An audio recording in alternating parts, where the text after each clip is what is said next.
Hi, I'm Samantha. I'm one of the co-founders of Ezzy Lynn. Hi, I'm Bia. And I'm Sonia. All three of us, we met when we were students at Western University. We met at our campus business incubator, and at the time, we each kind of were working on our own entrepreneurial ventures. And when we met, we realized that not many other young women were starting their own businesses. It was mostly guys using the co-working space and going out to events, and so we kind of naturally became friends really quickly. And then a year before ever even coming up with the model for Ezzy Lynn, we said we are going to do something, we're going to start a business together and change that ratio because we just felt compelled to be part of that and make a difference.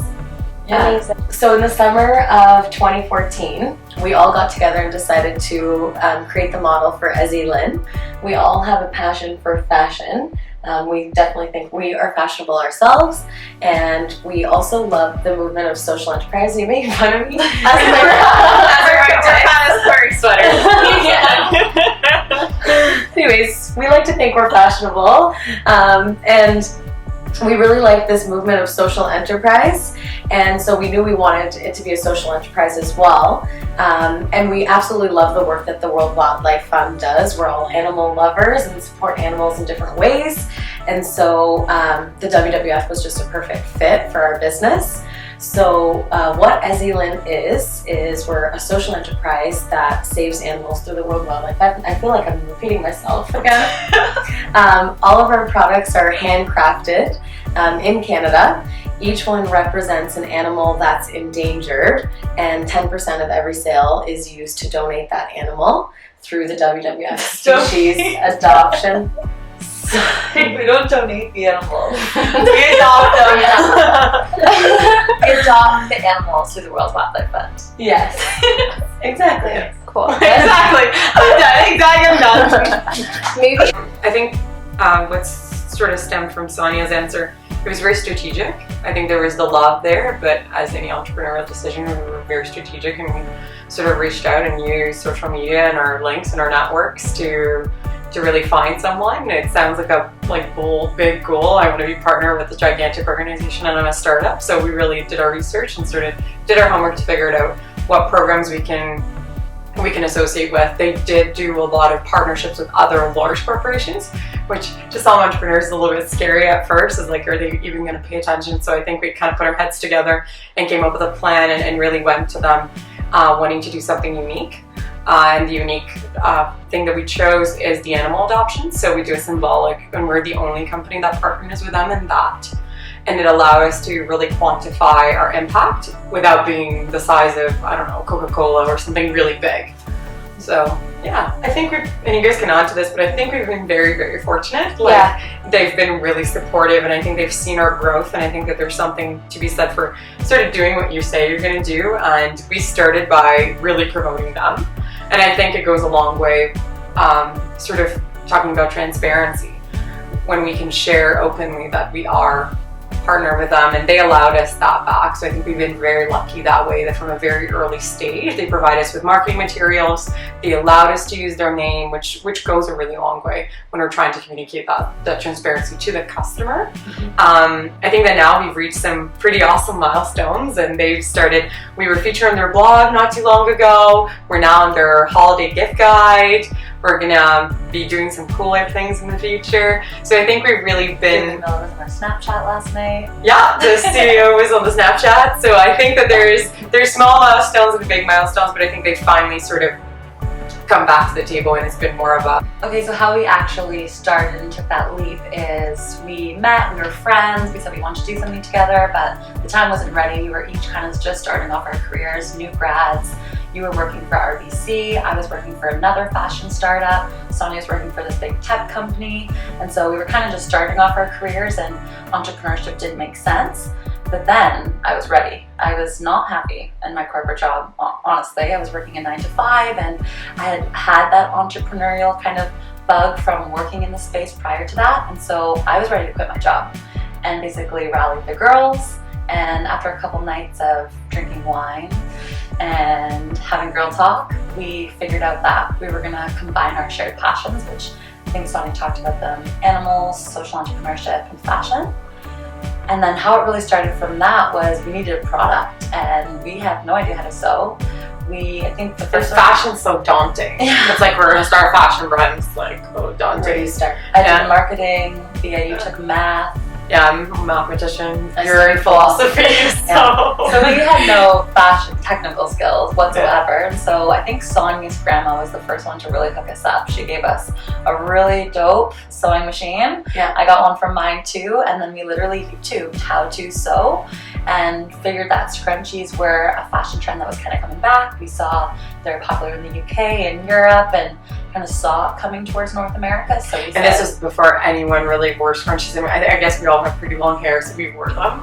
So that made sense too. We kind of looked at each other and Totally. we wear this. Totally, we can make Yeah. that. We can make this. We can trend set. So YouTube, many YouTube videos, that's even a strategy on its own, is figuring out which YouTube star you're going to listen to and learn how to sew, because they all have different techniques.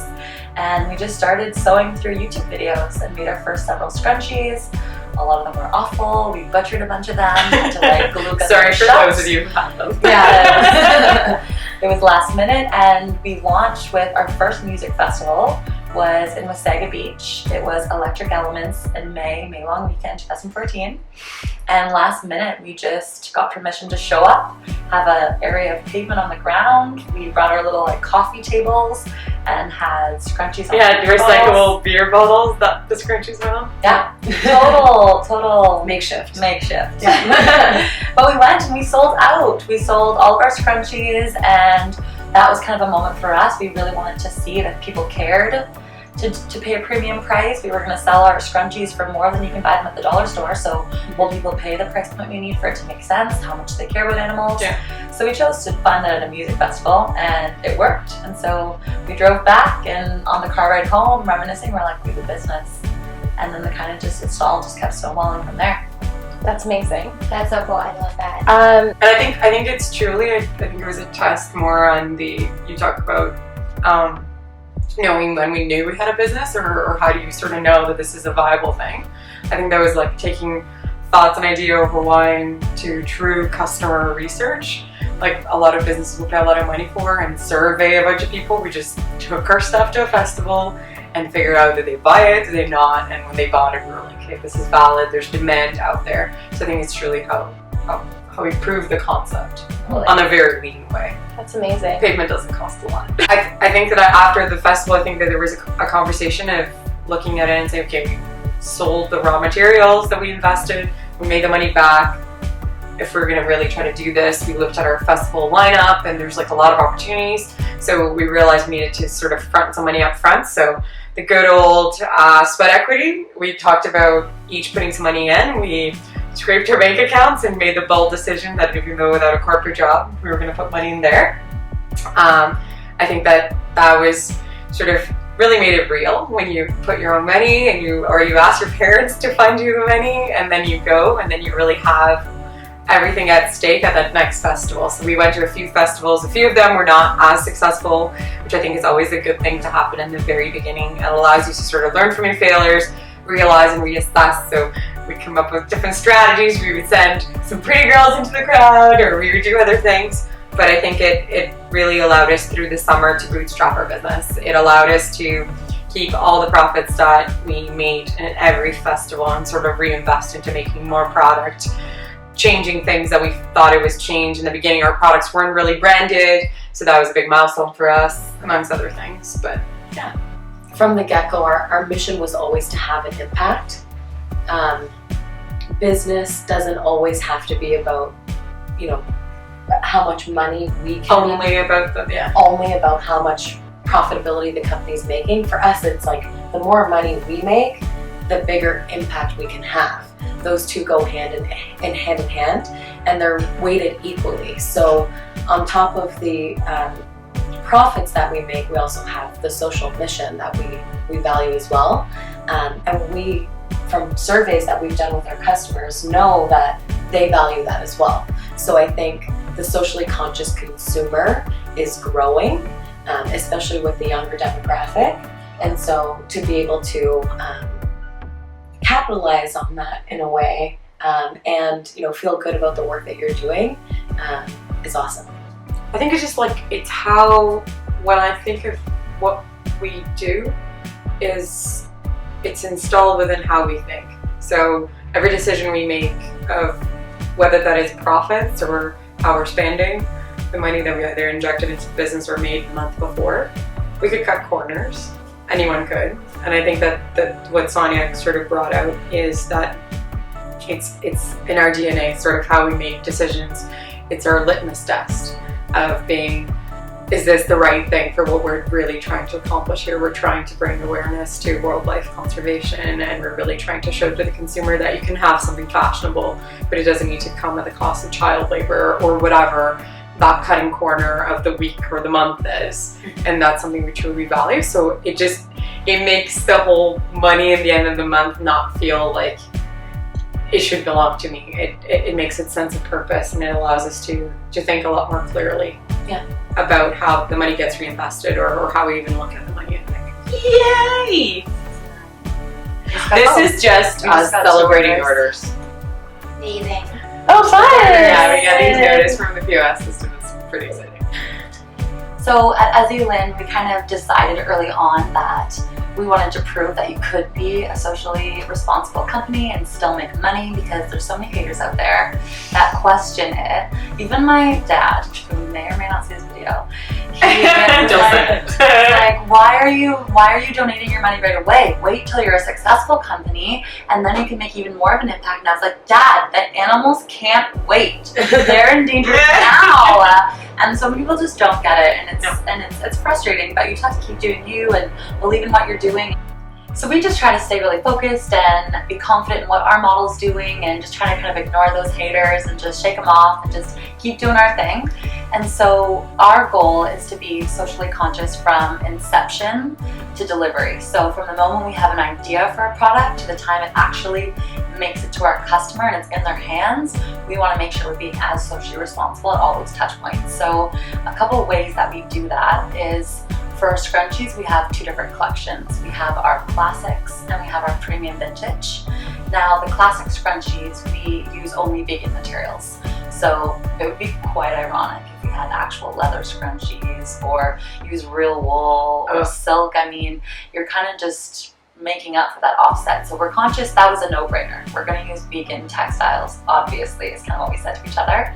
So we go to local Canadian retailers for purchasing those, and that line is handcrafted using vegan purchased textiles. And then the premium vintage collection, which is my favorite personally, I think it's super cool, is we actually use upcycling, which is the process of kind of taking an old piece of clothing or an old garment or an old fabric that was either used previously or going to get thrown out, and kind of salvaging it and saving it and making it into this awesome commercial product. So how we do that is we partner with different vintage stores, actually here in Toronto on Queen Street. And they're great at giving us their scrap materials that would normally go into landfills, and we pick our favorites, and they're usually super awesome, and we upcycle them and make them into these awesome premium vintage scrunchies. I think I said awesome like 7 times, but they're that awesome.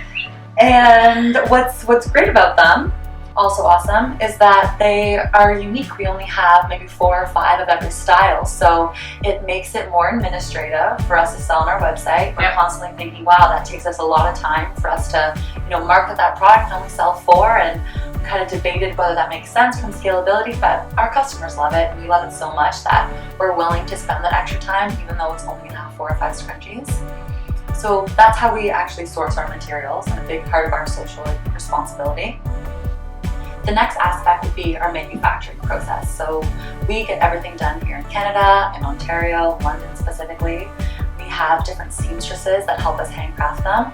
We have stopped making them. I don't know if we've led to that. Started off with our glue gunning. We do not allow ourselves to make scrunchies anymore. So luckily we contract that work out. And a big part of our story, as well as we talked about, we got them branded. So we also have a local embroiderer. So it's an extra step in our production process, which again is another administrative burden that a lot of companies could be like, that's not worth it. Let's just get that manufactured all in one. It's attractive to just get that finished product to you from China, but we are not willing to do that, and so we support all the local women for the process, which is super exciting. Oh, they're all women. Awesome. Some of our photographers and everything else, I guess. Yeah, from a marketing perspective. So how the finished product is made, and how do we ship it to them? Sonia, you tell us. use. You tell us. Okay, all of our print and marketing material is printed on FSC certified recycled paper. So everything from our business cards to our note cards to our mailers are FSC certified. So again, just adding to the fact that we are conscious about the impact we have on the environment, and we make sure that every step of our business production process is environmentally and socially conscious. That's really cool. I noticed you guys are wearing scrunchies. Are those the These are the ones? vintage. Those are the vintage? Yeah. I got the sloth on. We haven't named I have the this. crocodile. She has a not released one. Not released This yet. one hasn't been released yet. Oh, trying to do paid advertising. Yeah, I think that was one of the start when you think it from a business perspective. I think that there's two pulling forces. Yeah. I think from a business perspective, Sure, you're absolutely and right. strategy. Here we're looking at strategy and how do we get to paid advertising or increase the number of hits to our website. You've got to have a SKU that has a decent enough price range, and there's only so much you can charge, and we're about fair. So with the scrunchies, like, you can't charge. I don't know. Well, you can, but we. Our dream was to have like a full fashion brand. I think when we sat around, I we think were like, that's the other pull. scrunchies would be great, and like that's a great start. But we didn't want to be the scrunchy girls forever. And We scrunchie just was our felt MVP. that- Like, it was truly minimal viable product. Made sense. We could make it much easier than making a jacket or knitwear. And a lot of our customers were like, "Hey, I have 10 scrunchies. What What else else? can you make? Like, they put pressure on us. Like, are you coming out with anything else?" And we were like, "That's fair. How many scrunchies one girl need? A lot, apparently." And we were not wearing sweaters. Apparently, we're fashionable. So people kept asking what we were wearing. Yeah. If we posted pictures, they'd be like, "Where is this from?" So we're like, "I could have made this." So we just started there. Yeah, or give up would be my tip. I think, in the beginning, it's a roller coaster ride. You're gonna have lows and you're gonna have highs, but just know that the roller coaster will go back up. So when you're in those lows, just don't give up and keep pushing through, and everything will be okay. So inspirational. Don't kill your co-founders. Don't give up. Don't give up. Don't give up. Yeah. You get the right You thing. go, Sam. that's the line. No, That's the line. there's no such thing as lying. Entrepreneurs. There's curve. There's a roller coaster. Oh, It's the roller coaster. I would say listen to your intuition. I think that if I'm Which really vibes? being honest with myself, which vibes, that a lot of big moments in my life where something good happened and something bad happened, I predicted beforehand. And when the bad things happened, So call Samantha. I'm If you need to know what's going on. I knew better when I was making a bad decision or when something wasn't going to work out. There was something inside me where I could feel that, and I was suppressing it, and I was doing it anyway. And often it didn't work out. And then things where I knew it was going to really work well, it did work out. And so, kind of the point in terms of the strategy is really kind of be in tune to that and trust your inner dialogue, and especially when you're meeting people and you're trusting people in your business and you're pursuing different things, like really believe in yourself to figure out what's a good decision for you and what's not a good decision for you. I think that that's something that has just really worked for me, is trust my intuition. And 2016, part of my New Year's goal is to listen to that more. I'll try to not just say about numbers, but I think knowing your numbers is part of a bigger thing for me. When I think about strategy, I think about strategy about knowing yourself. I think entrepreneurs have this unreal, sort of almost intrinsic DNA that makes them jump, right? Makes them go for something and just not care, and I just got interrupted, and the door is not here? Who's that? For me, I value our friendship first and foremost. We were friends before we started a business. So that's what keeps me going personally, is to ensure that we're all getting along and our friendship is not being put in jeopardy over the business. So I'm kind of responsible for our corporate culture and make sure that we're all getting along and team building and all of that stuff. So about once a month we'll do an activity. The girls make fun of me for all of my activities, but they It always comes with like paper and like a quiz coloring that we books do. and things. And I had a PowerPoint one time. I had a PowerPoint once. I had a PowerPoint. I think it's There important was rock to. climbing. There was rock climbing. Yeah, every month there's something different, and it's just an opportunity for us to get to know each other a little bit more, so that we have a better perspective when we do have arguments or anything like that. We can respect each other's values and opinions, and at the end of the day, be able to move forward in a positive way. So for me, when we're having those like rough days, or no one's visiting your website, or you're not having sales, or we're having like a friction amongst us, or anything that's going wrong that makes you basically question why you're doing what you're doing, and why you have no money and no stability, and how it's so attractive to just get a job again. Here, why don't you hold her? What I tell myself is I try to force myself to remember the jobs I had before I started Ezzy Lynn. And if I'm being honest, all of them I had issues with. Every job there was a colleague that like rubbed me the wrong way, or who it wasn't the ideal situation, or perhaps a manager that, it wasn't ideal, or your salary wasn't ideal, or you didn't get to go to the event you wanted to do because your boss said you couldn't go and they wanted you to stay at your desk and finish an assignment. And so all of the positions I've had before Ezzy Lynn, there were days where I questioned why I was there. And so when I think about it, I'd rather have the bad days and call the shots and have our own business and do the whole girl boss thing and be in control, rather than, because you're going to have them anywhere you go. Yep. That's something I've really been realizing lately. And at the end of the day, it's for you, rather than putting all your work in for like another person. Exactly. So yeah, there's going to be issues anywhere. No work situation's perfect. Don't. No, I think it's not neither here nor there, the fight or not fighting. You both spoke to internal, sort of more team culture struggles, so I'll speak to some of the ones that we've encountered sort of outwards. So I think that we fundamentally pride ourselves in having a lot of respect and being very ethical about what we do. I would say this with very big confidence. I would hand these girls my future born and my bank account, and not sort of question anything that goes above that. I think we've experienced our fair share of anytime you bring someone on, and we kind of spoke to our manufacturing processes and sort of relinquishing control, which is something that any entrepreneur sort of finds. I at least am a control freak, and I plan everything, and everything's on an Excel, and I know my contingency plan. I'm the sole problem solver. Yeah. So this is hard for us, I think, as a team, and especially for me, when we brought someone on and that person sometimes doesn't share the same ethics and the same values and doesn't conduct themselves. And how do you sort of repair that when it is your business, and the moment that you bring anyone on, you're sort of extending your brand, whether you want it or not. So I think that every entrepreneur goes through this, whether it's an employee that you're bringing on that lashes out, or it's a client relationship that goes sideways, or a manufacturing relationship. So I think that that's some of the struggles we've certainly encountered. But I think that the thing that I pride ourselves and is the same values we have internally that Sonia and Sam sort of spoke to.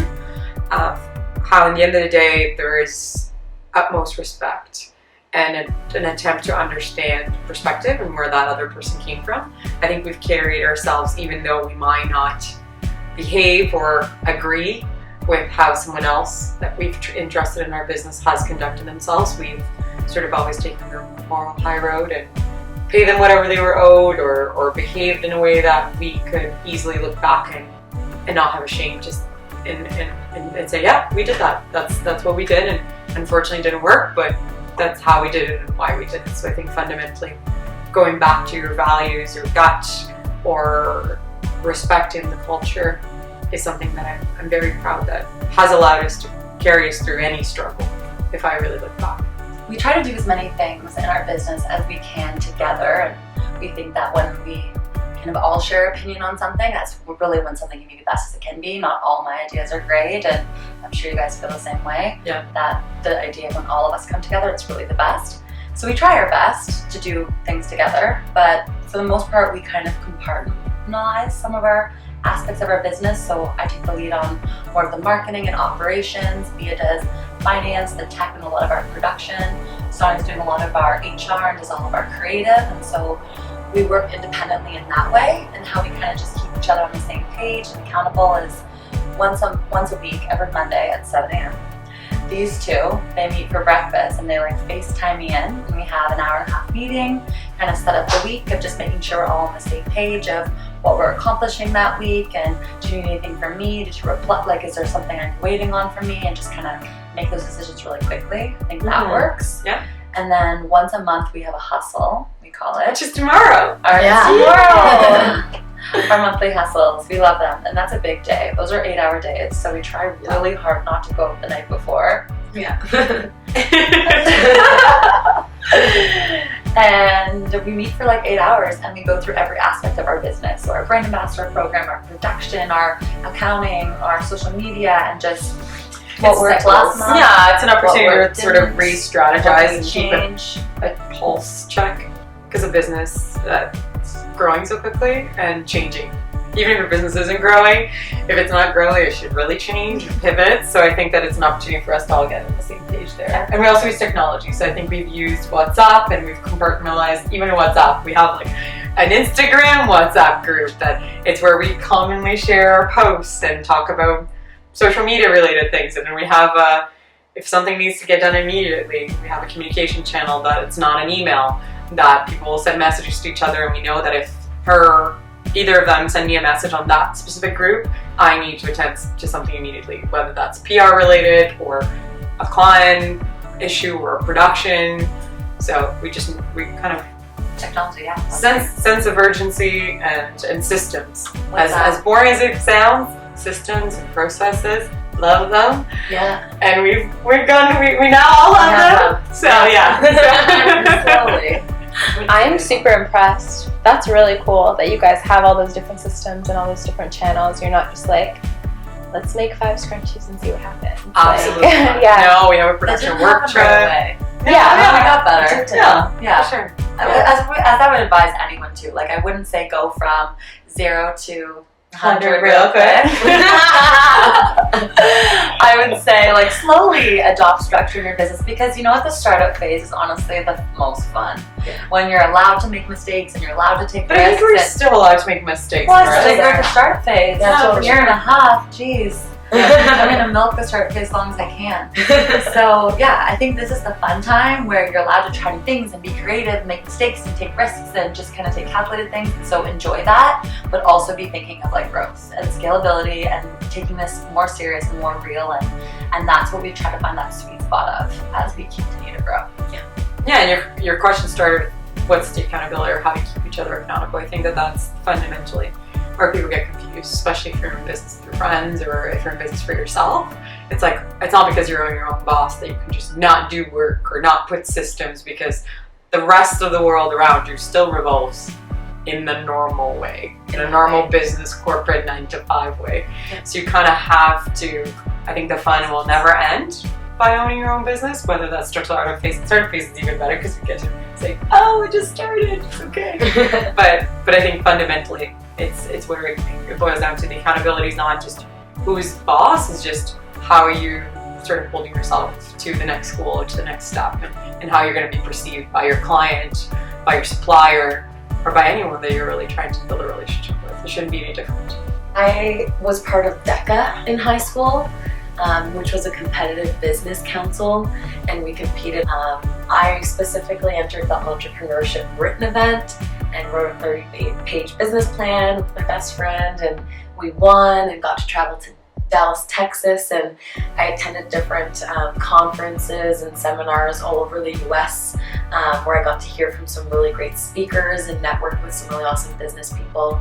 It was really tangible business advice that I was getting in high school, so that's where it came from for me. Also, my aunt owned a business, and it was my first job. She owned a bathing suit store. It was called Bikini Factory, and they manufactured in Canada as well. So you could actually see the seamstresses in the back of the store making the swimwear. And so I kind of learned a lot from her about business and about manufacturing, since I worked there from like 12 to 17. We're still cool.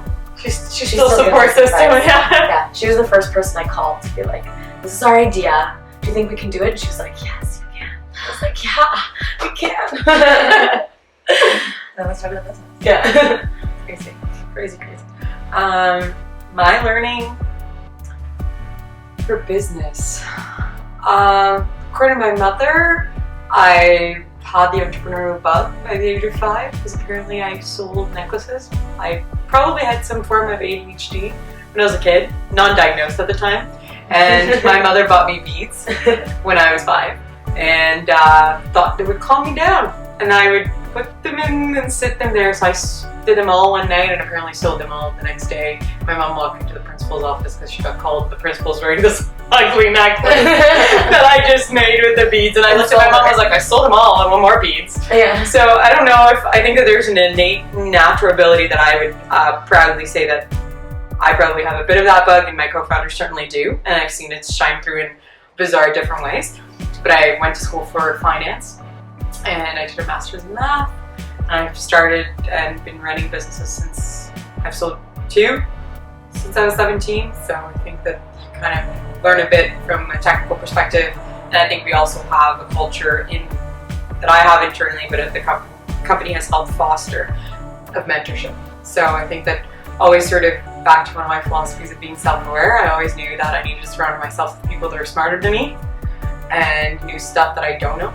So I think I've always had that sort of social capital and people around me that I tapped into. So I think it's hard to sort of really pin down to where the learning came from. I think it comes from multiple sources, and as we evolve as a company and I evolve as a person, there's always new things to be learning. Sam is the most entrepreneurial.